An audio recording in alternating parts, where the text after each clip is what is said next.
1. Living in harmony with nature has been an integral part of Indian society. Elaborate. 250 words. Indian society has never underestimated the importance of nature. Living in harmony with nature, respecting nature is embedded in the cultural and moral ethos of every Indian throughout history. Following the examples merely highlight the connection of Indian society and nature. 1. Prehistoric times. 8. In the Bhimbetka cave paintings in MP, we can see beautiful paintings of various birds, elephants, bulls, etc. Our hunter-gatherer ancestors depended on nature for their livelihood and have shown great respect to nature. This is evident from the fact that animals are painted with protruding prominent features and large size. B. The colors used in the paintings are drawn from natural sources like red ochre, etc. 2. Ancient times. A. We have evidence of animal figures from the Indus Valley times like the bronze sculpture of a bull, terracotta toys of animals, etc. B.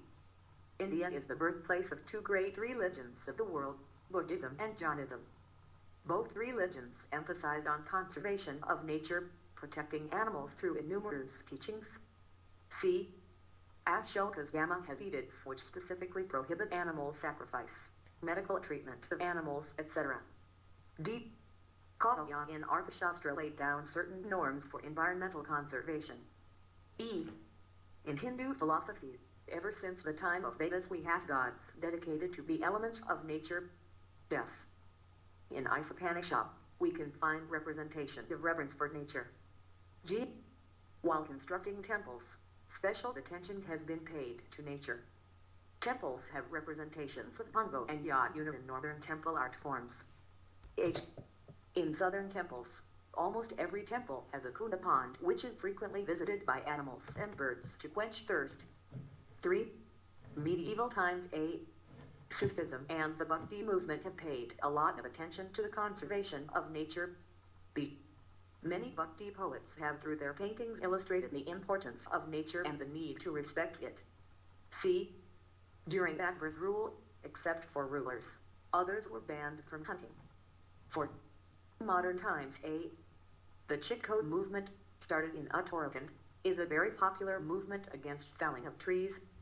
B.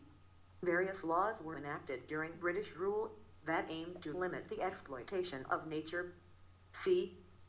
Tribal communities emerged as an important force in conservation of nature. Many tribal movements were launched against encroachment upon forests. D. Meghalaya has a rich tradition of sacred groves. Ancestral worship is practiced on these groves. 5. Contemporary India. 8. Various laws like WPA 1972, EPA 1980 have been enacted to protect nature. B.